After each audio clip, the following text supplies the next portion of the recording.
What is going on, guys? Today we are looking at inform Hugo Mallo, a right back from the La Liga. He's gone from an 80 rated non-rare to an 83 rated inform. He's going to cost you around about 22.5k to 23k at this moment in time on both consoles. So very, very cheap in general. To be honest, I didn't know if I wanted to do a review on these people because being such a low kind of rating, it's not really going to get into any FUT Champions teams.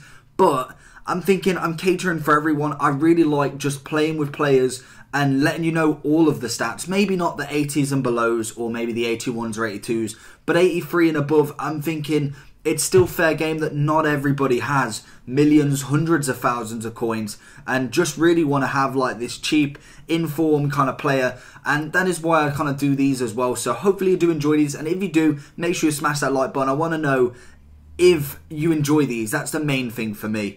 So, like I said, 83 rated right back. He's got 74 pace, 81 defending, 80 physical as his main defensive stats. He is a 3-star skiller with a 3-star weak foot, right-footed and 5'9" with a high attack and work rate and a medium defensive. So overall, looking at all that, just a base kind of this card, 3-star skill moves and weak foot is perfectly fine. Some of the top players only have that. 5'9", again, not the tallest of players. He has okay jumping, which is alright.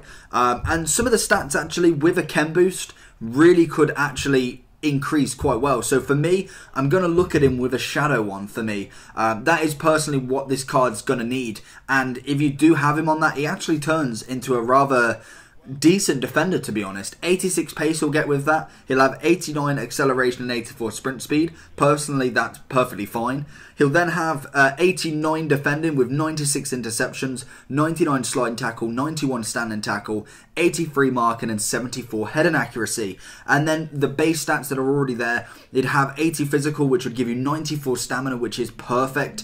85 jumping, 71 strength and 78 aggression. So again, I'm quite happy with them. They're very, very mid-range cards. The stamina's beautiful. The jumping definitely helps.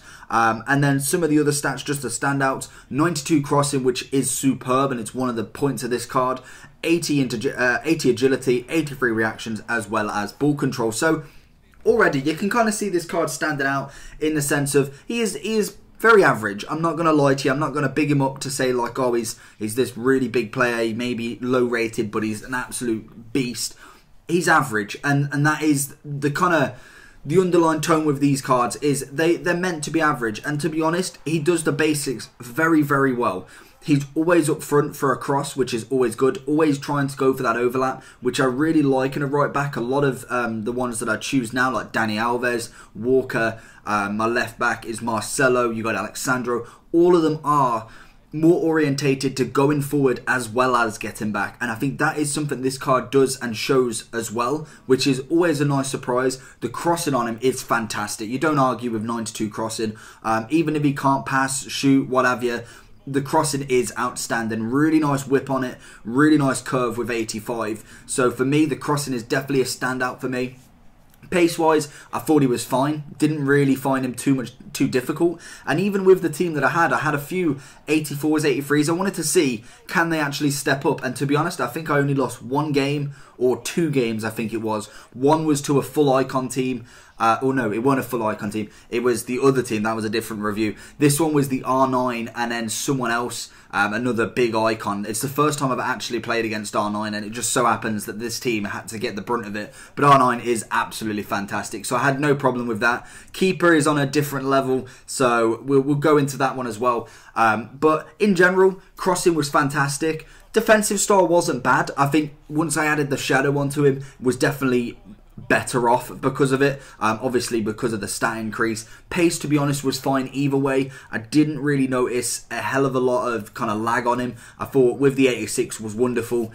Stamina, perfect, really, really nice. Didn't lose much stamina going forward and back all the time, which was always nice. And then finally, we're looking at his overall. So for me, if I was basing him just off an 83 right back, to be honest, he's probably in the high 7s for me. To me, that doesn't take anything away from him. Obviously, being a budget kind of inform, because 20k, like I said, not everybody will have that. Not everybody will want to grind the game that much. But in this FIFA, it is slightly easier to be able to get more coins. Obviously, FUT Champs, if you do manage to play that week in, week out, you do make a hell of a lot of coins. So for me, out of just an 83, I'd be putting him in the 7s, 7 8s, maybe a low 8. But if I was going against every single right back in this game and defensively in this game, I'd probably have to give him around about a 6, 6.5. I'm going to say 6.5 because he wasn't terrible. He weren't the greatest. Like, he wouldn't be my choice, but he weren't terrible in the sense that he is completely unusable. I managed to win games with him in the squad. So for me, obviously, I did have Ronaldo in there as well and some icons, but that's not the point. The defensive side of him is the bit that stops the goals coming against me. So for me, I'm quite happy with him. I think in-form budget, it's not terrible. Definitely not terrible. But I'll let you make your own decisions on him. If you want to try him out, go try him out. Let me know if you do enjoy these, or do you want me to strictly go with higher rated informs. Obviously, I do try and do all of them. I am kind of sticking to a lower budget. Like, I didn't really fancy doing Lewandowski just because of the tax when it's so close to team of the season. I want to optimise my budget for informs very, very strictly at the moment, just so I have enough to do as many team of the seasons as possible, as that's going to be the real bang of my channel that I really want to get absolutely correct, as I think it will be a really good platform to kind of grow these player reviews in the sense of get a really nice fan base to them. Everyone at the minute who's commenting is absolutely fantastic as well. I have to say that every video, because the support you give me is incredible and I can't ask for any better. The comments are brilliant.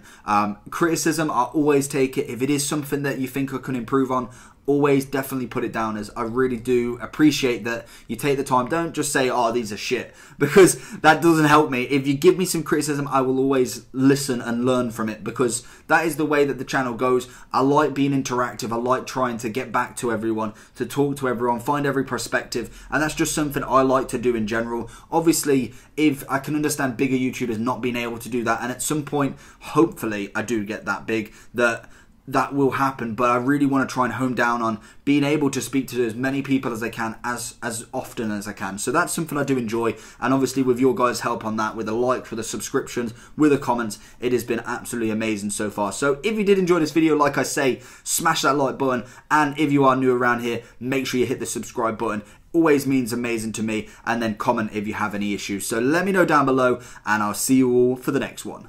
Peace!